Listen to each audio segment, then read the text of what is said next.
Hello, and thank you for attending today's wonderful webinar, what we are co-hosting with expandFORCE. Today, we are going to cover up ITIL version 4, which is the future of IT service and management. Good morning, good evening, and good afternoon. We have attendees today from around the world. This is your host, Atul Yadav. I'm handling the marketing team over here at expandFORCE.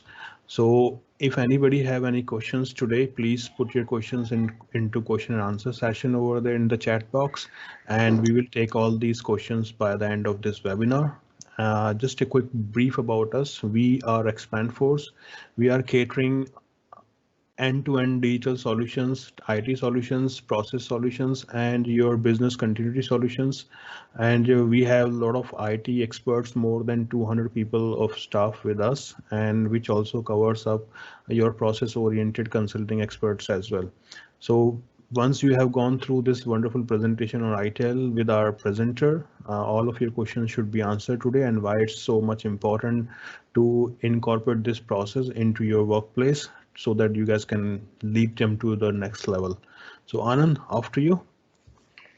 Thank you, Atul. Good morning, good afternoon, good evening, everyone, depending on where you're joining us from. My name is Anand, and I'm an ITIL expert, trainer, and a consultant with overall 12 plus years of experience. Today, I'm going to be talking about the topic ITIL. So I work with companies such as Cisco, Accenture, Mercedes-Benz, Clifford Chance, all Fortune 500 companies in the past to help them deliver value from ITIL. So some of my past work has included reducing the cost for Clifford Chance, which is one of the largest law firms based out of London. I help them set up their change management process and help them save 40% cost. Similarly, I did some work for my client in Accenture, help them save cost. I'm just talking about this at the beginning to give you a brief about my past work and how I've helped various clients achieve similar results that I'm going to be presenting to you today. So more about that in a moment. Now, before we move further, I just want to understand what kind of audience we have today for today's session. So we'll be posting a link in the chat window. My colleague Atul will post this. If you can use this link to quickly just respond so that I can understand how familiar you are with ITIL. This will help me to form the basis of the webinar today and talk more in alignment to that. So if you can paste the link, Atul, in the chat and help our audience share their familiarity with ITIL. So we'll give a few moments for you to respond. Sure, Anand. I have shared the link over there in the group. If all of our attendees can, see us and they are back on the track, please raise your hand or post your question over there if there is any problem regarding this poll. We will wait for a minute or two max for our attendees to, fill that out, and then we can get back. Meanwhile, Anand, you can talk about how this poll gonna help them to Yes, so categorize. I'm just looking at what kind of audience we have today. Do we have experts in ITIL?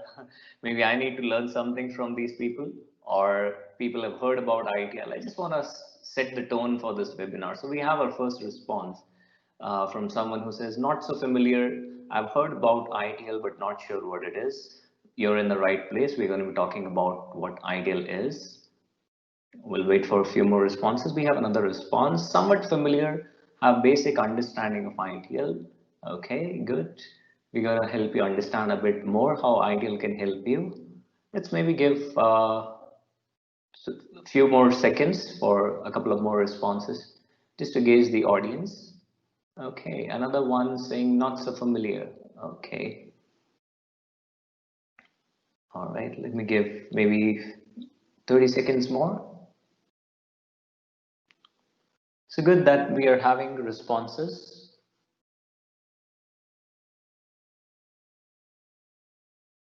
Okay, I think the overall consensus is not so familiar with ITIL. That's not an issue. Okay, let's talk about it. Let's get into the game, what it is all about.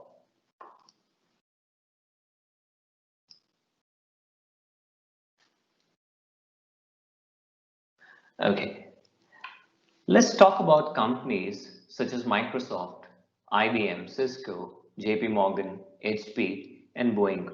What do all these companies have in common apart from being Fortune 500 companies? If you're thinking all these companies use ITL as a framework to help run their business, you're correct. Now, if you're a business owner who's standing alone by the water cooler, thinking to himself, how the hell am I going to land myself a Fortune 500 company as a client? Well, the answer is quite simple. Let me tell you what. When you're in the beautiful city of Rome, what do you find yourself doing apart from gorging on the beautiful Italian pizza? You're trying to mimic the Italians and speak their language, isn't it? We've all been there. So again, coming back to our Fortune 500 companies, why we are saying ITIL is important because all these companies use ITIL as a language to communicate. Now, if you want to be working or doing business with these Fortune 500 companies, you need to understand this language. If you still do not know what I mean, let's try and understand with the help of an activity. Now I have another poll here on the screen. Using the same link, you can refresh your browser if you're not seeing the latest poll. Using the same link, you can respond to this question. I'll speak about it in a moment why I'm asking this question. The question is quite simple. If you have a query from a user or you have to resolve issue of a user and you have a team within your office, what do you call them? Do you call them help desk or service desk? Now, don't try to think, okay, what is the right answer? There is no right or wrong answer here. What I'm trying to understand is, in your understanding and perception, what do you think it is? I'm going to talk about the importance of it in a moment. So, using the same link, you can again respond. I'll give some moment for you guys to respond.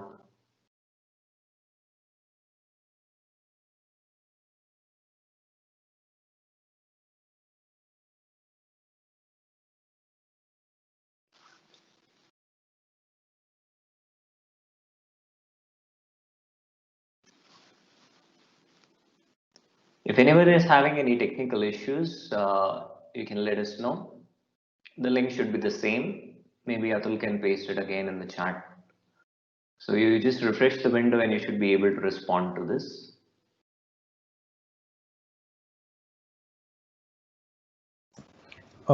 Maybe Anand, we should move on because I guess some of our participant mentioned refreshing is not working for them. Okay. The caching issue, so we can just go ahead and. Right. Let's do that.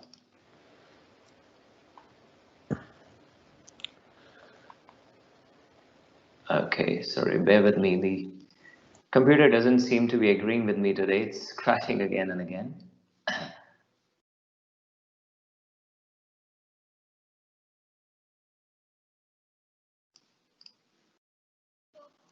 Atul, you'll need to paste it again into the live. Yeah, 1 second.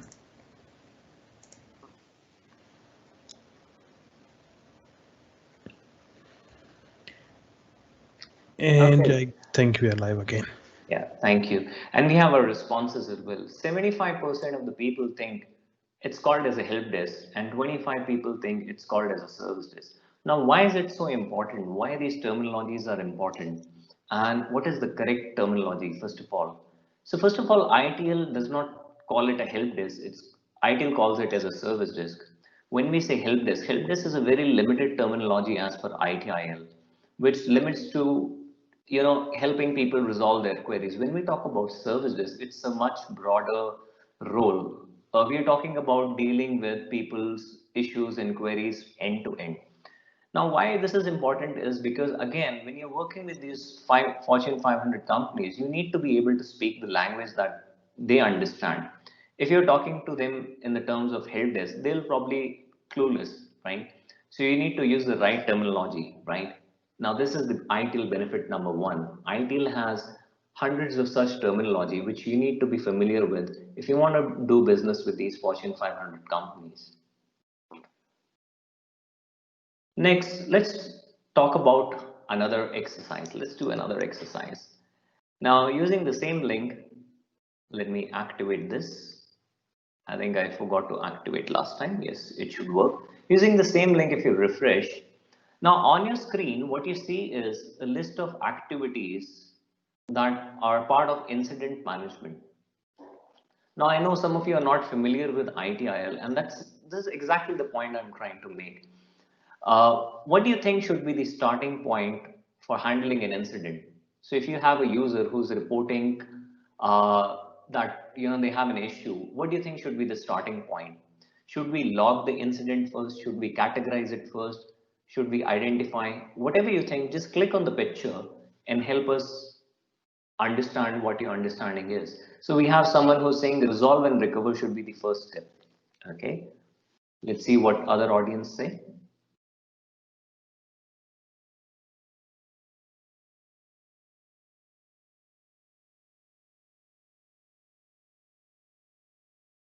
So you can, if you type incorrect answer, you can clear your response and respond back again. We'll give it a moment. This activity will really help us understand. Okay. Identification of incident. Great.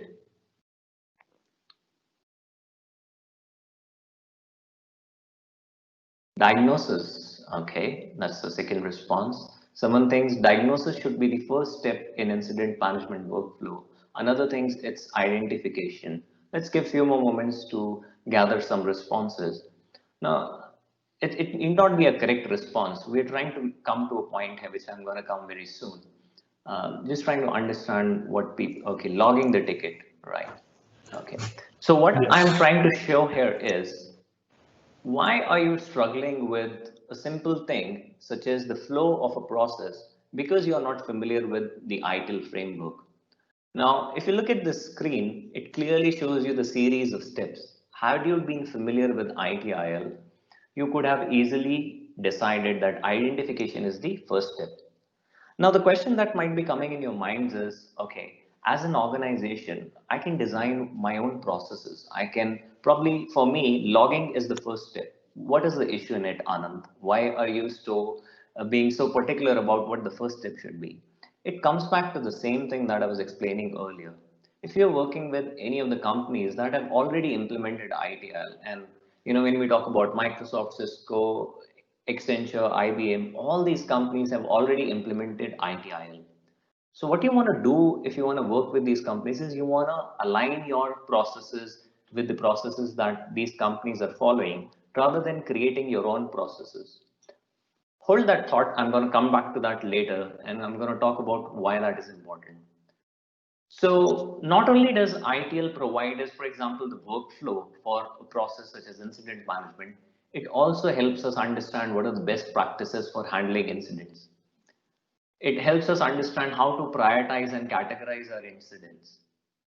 How do we handle major incidents? If in your organization or for your customer there is a major outage, how do you deal with that? Now, chances are everything that I'm mentioning on the slide, you're either doing it in your own way or you're doing it in a reactive manner. If you're not familiar with the ITIL framework, there are very bleak chances that you're doing the correct processes or practices. Again, the question comes why? Why do I need to follow a particular process? Why can't I do my own thing? Hold that thought. I'm going to lead to something there. Okay. So ITIL has 34 such practices. Incident management was just being used as an example. We have problem management, we have change, asset, configuration, monitoring. There are a plethora of practices that ITIL talks about. If you look at the next slide, you can see the complete list of practices that are there in ITIL that ITIL talks about. Now, how does this help you as a business? As a business, you are getting everything that you need in a framework called ITL on how to run. So for example, you want to know, how do I manage my risk? There is risk management. It will tell you how to run. If you want to know, how do I design my services? We have service design here. All the practices that you need to manage your IT are part of ITIL. This is the beauty of ITIL. Now, my question to you is, why do you want to build your own processes and practices when we have a framework? If you're still not convinced, it's okay. Hold that thought. We're going to come to that pretty soon. So the second benefit of using ITL is it helps you provide a framework to design and manage your processes. Now, The question I was asking you earlier, why can't you design your own processes? So every organization has their own requirements and needs, and every organization comes up with their own processes. But the fundamental structure of these processes do not change. What do I mean by this? If you've seen construction of a building happening, whether it is a low rise or a high rise, every building requires a foundation. Every building requires a framework that provides its strength, right? Similarly, it doesn't matter what kind of an organization you are, whether you're a small business just starting up or you're a mature organization, whether you're a 5 employee company or you have 100,000 employees, it doesn't matter. You still need the foundation on which you can, on the basis of which you can manage and design your IT. ITL is that framework. Okay. So ITL helps you provide that framework to design and manage your services and processes. Now, some of you who are familiar with these practices such as service desk and incident management, for example, in your organization, you may already be handling incidents. You may already have a service desk or a help desk, whatever you want to call it, and you may already have a team who's handling user requests. Similarly, you may have already a problem and change management. But one thing that may be lacking if you're not using ITL as a framework is how all of these are connected. See, when we talk about service management in 2020, we are talking about end-to-end service management. We are talking about how everything in an organization connects and delivers value. At the end of the day, your goal is to deliver value to your customers. How incidents, service requests, how all of these are integrating together. So another benefit of ITIL is it not only tells you about these processes individually, but also how they interact with each other. So you don't have to waste time doing R&D on your own, how these interact, because ITIL will provide you right out of the box. Okay. Now let's talk a little bit about another problem that many organizations have. I call this IT view versus business view. Now, one of the major challenges is the gap between IT and business. You're thinking, I've handled thousands of incidents last month, and that is supposed to be some sort of, victory. But your business is thinking, why the hell did we have thousands of incidents last month? This is a gap. You're thinking, I am meeting my SLA is 99.7% availability. My services were up, and you're thinking this is great. But your business is thinking, where did we lack? Why we had 0.03% outage? Similarly, you're thinking, oh, whenever my users call and expect me to resolve an incident, 90% of the calls get first time resolution. That means when the user call, I give them the resolution right away. Your business is thinking, what about the other 10%? If you can't help me, pass me on to someone who can, right? So this is the gap that ultimately happens because you have an overly IT view. You are not thinking from the business term how to bridge this gap. Again, ITIL helps us to align our IT processes and practices with what business thinks. The beauty of ITIL is that it helps you align with your business. We're going to talk more about this in a moment. So another issue that we have is we are so busy doing what we do. We are patching our servers, we are upgrading our systems. We don't know what the hell are we trying to achieve. We don't know where the value is, right? Again, it is the difference between the business and the IT view, is what we are talking about here. So ITIL helps us bridge this gap. Now, apart from this, there are hundreds of questions that you might have as a business. What is a change? How many types of changes are there? How do I handle these different types of changes? What is a service desk? Because most of you came into this session thinking that it's a help desk. So what the hell is a service desk? What roles are there? How to get maximum value? And there are a plethora of questions that every business, would like an answer to. Now, there are two ways to go about it. Either you can sift through multiple different frameworks, or you use ITL as a single framework that can answer all these hundreds or possibly thousands of questions that you may have on how to run your processes.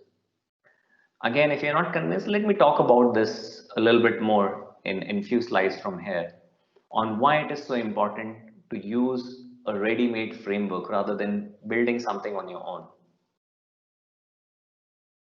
I'm going to continue with the benefits of ITIL. Now, when we say ITIL, we say ITIL is a collection of best practices. These best practices have come from various different frameworks like Lean, Six Sigma, DevOps, COVID, Agile, and there are many more. So what you're getting in ITIL is not just a single framework that someone has developed and come up with. Over the period of years, over the period of past 3 decades, actually, I'm going to talk about the evolution of ITL in a moment from now. ITL has picked up various best practices from different domains. So I like to say that ITL likes to steal from other frameworks and it's very good at it. Okay. I like to cheekily say that. What do I mean steal from other frameworks? For example, we talk about Agile. What are the best concepts in Agile? ITL has picked those up and you know talked about it in the ITIL version 4, which is the latest version, and how ITIL can help businesses who are agile, how to run that. ITIL has picked up from DevOps, Lean, Six Sigma, all these frameworks. So again, this is again the beauty of it. Rather than going through multiple different frameworks, you're getting all of that into a single package, which I think is very beneficial if you're short on time, which all of us are always. So let me talk a little bit about the evolution of ITL because I've been talking about a lot of benefits, but without talking about the evolution of ITL, it's hard to appreciate what ITL is. So to give you an understanding, it all started in early 1980s, and it started with the British government taking the initiative to come up with a framework for managing the IT at that point of time. So this started 3 decades back, and the version 1 was released. Then we had the in 1990s where the acceptance started worldwide. Both government and non-government organizations started using it. In 2000, now this was a big moment for ITIL. Microsoft used ITIL to create a framework which some of you may be familiar with, is that's called as Microsoft Operation Framework, also known as MOF. This was a big turning point because after this, the adoption of ITL just skyrocketed. In 2001, the version 2 was launched, and we have had multiple versions or updates. So one of the best things about ITL is it doesn't stay stagnant. It keeps updating itself in accordance to what is happening in the industry. The latest version we have right now is ITIL 4, and this was launched last year. Now, why ITIL keeps updating itself is because every few years there is a change in the industry. In the past few years, from 2011 to 2019, there has been shift in the way we are doing business. There has been a lot of talk about agile, DevOps, and lean practices. So the current version, that is ITIL 4, is in alignment with these current practices. So the beauty of ITIL is you're always up to date in what's happening in the market. You're never out of date. As you can see, it has evolved over 3 decades. So again, I just want to emphasize on this point because I think very few people appreciate what ITIL brings to the table. And I think this slide pretty much sums it up what ITIL brings to the table. It brings 3 decades of experience, 3 decades of evolution of managing IT services. Now, in these 3 decades, there have been hundreds and thousands of companies that have adopted ITL, and they have in turn contributed to the evolution. So, whenever an update happens, all these companies that I was talking about, Microsoft, Cisco, all these companies contribute not only in adoption but also in the evolution. They give feedback to the company, that is Excelos, who manages ITIL, on how to build this framework. So really what we are getting here in terms of ITL is the collective experience of all the big companies who have been using this as a framework. Now, my question to you again is, why do you want to come up with your own framework? Because people say, okay, ITIL has been there, but why do I need ITIL? Why can't I do my own thing? Again, hold that thought. I'm going to come to that thought in a moment. Let me talk something about maturity here and why it is so important and how ITIL can help you mature as an organization. There are various levels of maturity. At an initial level, let's say you're a startup and there are just a couple of people in the organization. You're the guy who's the founder and you have one other guy who's managing the technology. It's just two people. Most startups start like this, right? In a garage. Your processes are unpredictable, poorly controlled, and reactive. Next, let's say you got some business, you got some projects, and you started aligning yourself a little bit, starting to organize yourself a little bit. Your processes become a little bit managed, but they're still reactive in nature. You have a project, you follow a process, but then it's gone. Then let's say you moved on a little bit more as an organization, you hired more people. Now you're trying to tailor your organization and trying to move towards the right direction. Your processes are more proactive rather than being reactive. So this is the correct direction that you're moving in. Next, you start measuring your processes. Okay, so from step 1 to 3 or from maturity level 1 to 3, you're doing something but you do not know what the hell am I doing, how do I measure whether I'm really adding value, what is it all about. And if you have a customer or a business who asks you a question, okay, can you show me what value you can deliver to me as an organization. Let's say you had a potential client, right? If you're at maturity level 1 to 3, you would not be able to demonstrate that because you just started defining your processes, right? At level 4, you start measuring your processes and controlling them more. Now the benefit of this is you know what you're doing and you can demonstrate that to your customers. And finally, you want to be at a level where your processes are in continuous improvement. You're looking at how to optimize. Now, again, why this maturity level is so important and how ITIL can help, let's talk about that a little bit. Let's say you want to work with a company who's again one of the Fortune 500 companies. What are they looking at? They're definitely looking at an organization who is able to demonstrate and measure the value and optimize it. So, for example, I'm going to use the help desk term right now because most of you are familiar with, but actually it's called service desk. Let's say you want to provide service desk as a service to one of the Fortune 500 companies. What is that this company is going to ask you? They're going to ask you reports on what level of service you are providing, how are you improving.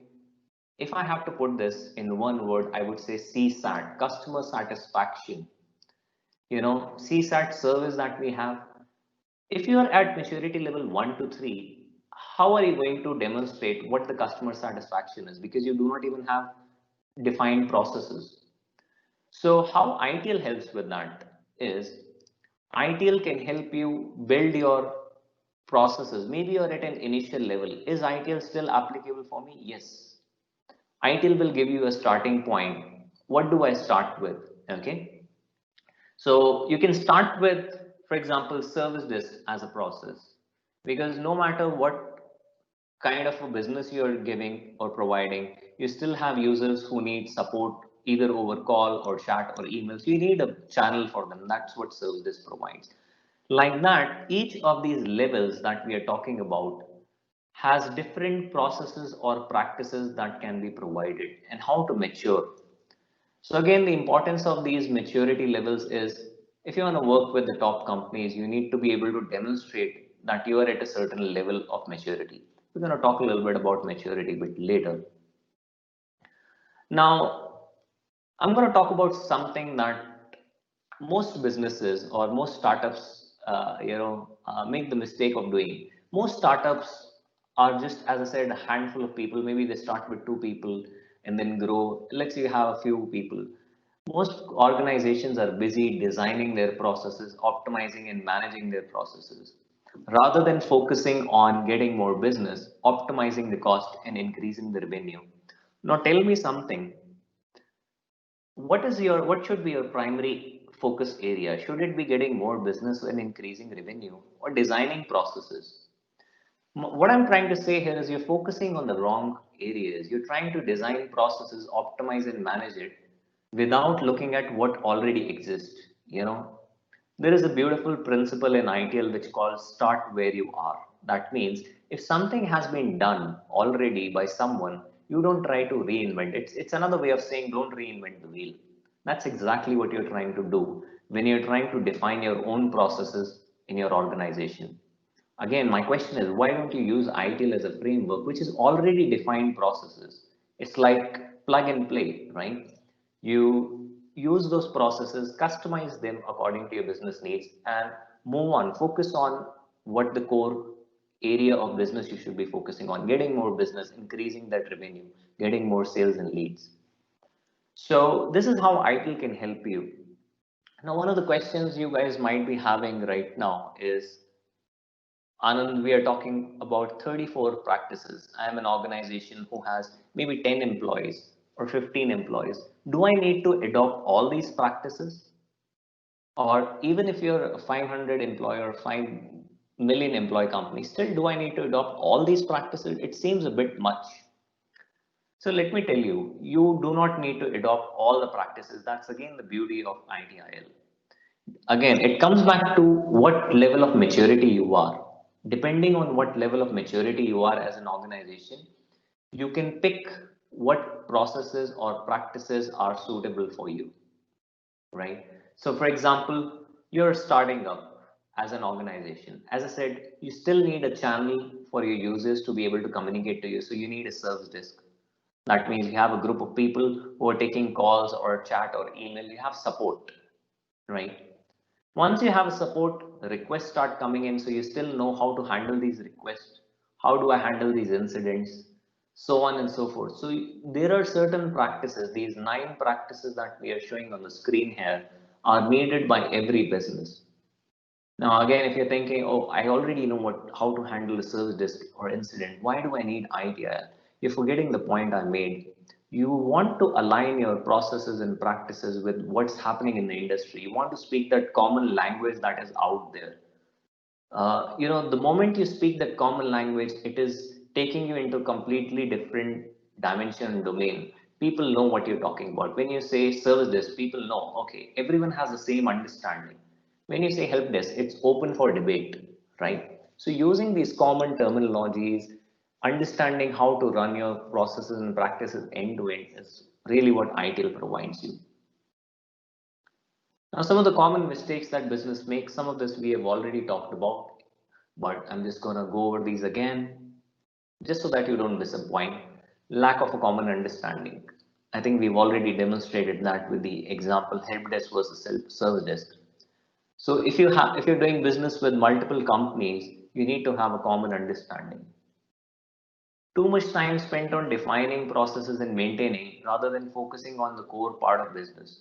So when you use a framework, you can avoid spending time on R&D. You can simply adopt the best practices that are there.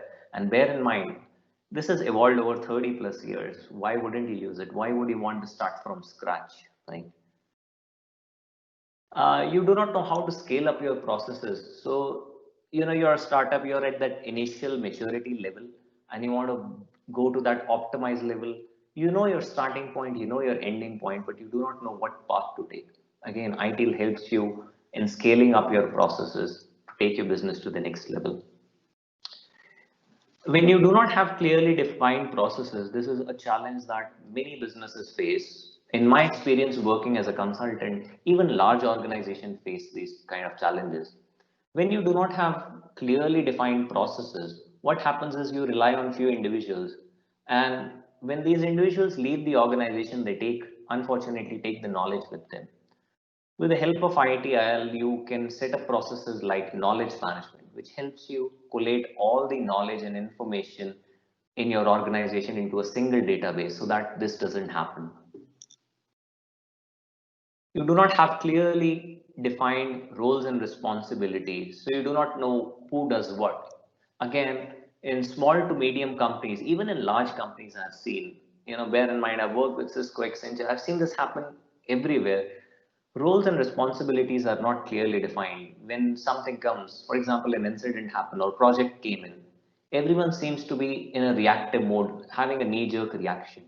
With ITIL, you can set up roles, clearly defined roles and responsibility, who needs to do what, and even have cross training so that you have more clarity and visibility. See, as a business owner, one thing that you want is that to have clarity on who does what and to be able to measure that. If you want to reach that optimized state of maturity, you need to be able to pinpoint and say, this is my guy, this guy does handles incident, this guy does serves desk.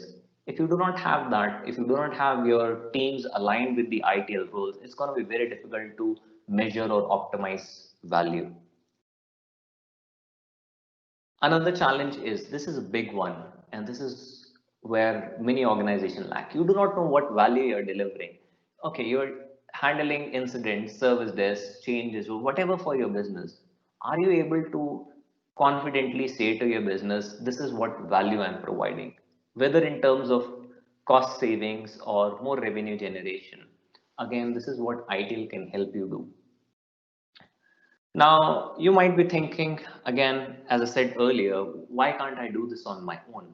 You know, all these processes and practices are out there, or let's say, I want to define my own. It's like going to IKEA, and if you've been to IKEA, how it is, right? You buy a product in parts and you get a manual with it, and you try to assemble it. You can do that, there is no issue. A lot of people are doing it, it's not a new concept. But just think about the amount of time and effort you would be wasting rather than buying something on your own. And bear in mind, here we are not talking about buying a product, we are talking about running a business. Why do you want to run your business by looking at various different manuals that are scattered all across rather than using a single framework that tells you what to do exactly? So we are talking about a manual here, but a much more advanced rather than just do it yourself. I'm not a believer in DIY or do it yourself when it comes to managing your IT, because this is where you need to make an impact. So I think we have talked enough about what ITIL is. I'm just going to give you a brief about what we as an organization bring to the table, what expandFORCE can offer to you. So we can help you design your processes and optimize. If you're already following some of these processes, chances are you're already familiar with already following how to optimize these and align them with ITIL. We can help you manage your service levels, what is the level of service you are providing currently, how to measure the level of services that you're providing. This is a very important aspect because this is where you can demonstrate to your internal business and your external customers on what value you're delivering. Bear in mind, our customers are not always external, right? If you're in IT, you can have an internal customer as well. Your CEO is an internal customer. You have to demonstrate what value you're generating as an IT department. So we can help you with service level management. We do various kind of assessments. So these assessments are basically tailored for each organization, and what we do is where the current level of maturity is of an organization. And if you have a goal, let's say you say that I want to reach that level where I'm confidently able to walk up to a Fortune 500 company client and land that deal. We can help you bridge that gap, or at least help you understand where that gap is. For example, you have processes but they are not defined. If they're defined, they're not optimized. How to do that? We can give you a step-by-step guidance on that. We do ITSM strategic planning, how to create a strategy on providing these services to your business. End-to-end service management. We do training and awareness sessions because as a starting point, we always start with training and awareness session because, unless and until you understand what the various terminologies and what ITIL talks about, it becomes a bit difficult to get into the implementation. So we do training and awareness sessions as well. And another thing that we help is with the tools implementation. Now, there are a variety of tools in the market that are completely in alignment with ITIL. Now, uh, if you want to move your business to the next level and you want to implement one of these tools, we can help you with the implementation and aligning your existing processes with these tools. So these are the services that we offer. I'm gonna jump ahead to the Q&A now. So a lot of you may have a lot of burning questions. We have talked a lot now. So I'm going to hand over to you guys to give you a chance to ask some of the questions that you have. So you can use the Q&A functionality in the Microsoft. So we have a question from Dave. Do I need to implement all these ITL practices? Okay. So let me go back to that slide where we are talking about practices. So again, the question is, do I need to adopt all of these as an organization? No. See, when we say ITIL is a framework, it is a flexible framework. That means it can adopt according to your needs. So for example, when we say service design or when we say incident management, ITIL will only tell you how to build the outline of your process, not a step-by-step guidance. Why this is important is because every business has their own requirements and needs, and every business needs to customize the processes. So ITL acknowledges that it is not like a standard wherein there are set of instructions and you follow. It's not like do's and don'ts. A lot of people mistake ITL as a set of do's and don'ts. It's not a set of do's and don'ts. It's an outline. It's a framework. I can't think of a better word than framework. So you don't need to adopt all of these practices, as I said, based on the maturity level. What's the maturity level of your organization? Accordingly, you can see which practices are suitable. Okay, we have another question from Jay. Why are they called practices and not processes? Okay, so why are all of these called as practices and not processes? Good that you observed that, Jay. So when we say a process is more or less predefined. You have a set of steps that you follow. Now, this is good. If you have an incident, you have a series of steps that you have to follow. This is good enough. But the problem or the challenge with that is you're following the same steps irrespective of what the situation is. What do I mean by this? See, we are living in an agile environment. When I say agile environment, I mean the business needs, a requirement, the ecosystem, all of this is changing every moment. Right now we are in the middle of a pandemic. How businesses are evolving, changing overnight, just in a matter of few weeks, right? So we are living in a constantly changing world. We cannot rely on robotic processes. If it was just about following a series of steps over and over again, I can automate that. I don't need brilliant minds. I don't need resources who are skilled to handle this. I can very easily automate that. When we say practices, ITIL practices, we are saying what is the situation that your business is in. Accordingly you respond. So for example, you have an incident wherein, let me give you an example to help you understand what I mean. Let's say you have an incident wherein one user is impacted. You follow a process, predefined process. Now let's say there is another incident wherein the entire organization is impacted. This is a different scenario. You cannot follow the same process for this.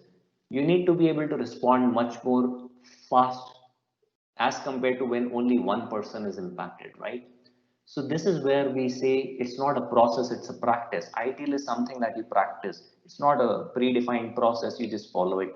That's why I'm saying this is not something that you can Google and get it. Okay, a lot of people try to do that. Okay, I'll just Google what incident management is and apply that. No, it's not a process. You'll get the process, but you'll not understand what a practice is. I hope that answers your question, Jay. That's a brilliant observation. Any other questions anyone has?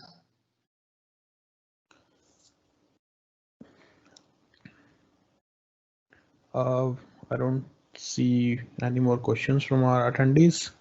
Okay. Let's just wait for a minute and see if any questions comes in. Otherwise, all of our attendees are free to send us an email at info@expandforce.com or get in touch with the phone number listed on our website. Also, this webinar recording would be posted on our website under events page. So this would be shared as a recording later on. Great, thank you, Atul. So if you do not have any further questions, I want to thank all of you for joining in today. I hope this event gave you some insight into what ITL is and how it can help you as an organization or as an individual to take your services to the next level. Yes. Thank you, Anand, for the wonderful insight. I'm hopeful our attendees have taken a lot of value with this wonderful webinar. Till then, stay home, stay safe, guys. Thank you. See you next time. Bye.